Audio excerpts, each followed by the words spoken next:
حضرت سیدنا ابو موسیٰ رضی اللہ تعالی عنہ فرماتے ہیں کہ مدینہ منورہ میں ایک گھر رات کے وقت گھر والوں سمیت جل گیا۔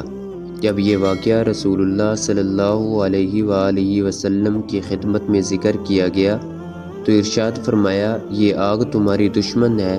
لہٰذا جب تم سونے لگو تو اسے بجھا دیا کرو۔ علامہ ابو الحسن ابن بطال علیہ رحمۃ اللہ ذی الجلال فرماتے ہیں،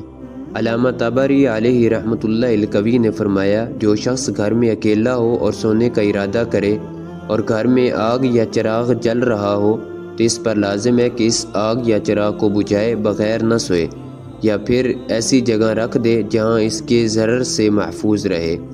اسی طرح جس گھر میں بہت سارے لوگ ہوں، ان میں جو سب سے آخر میں سوئے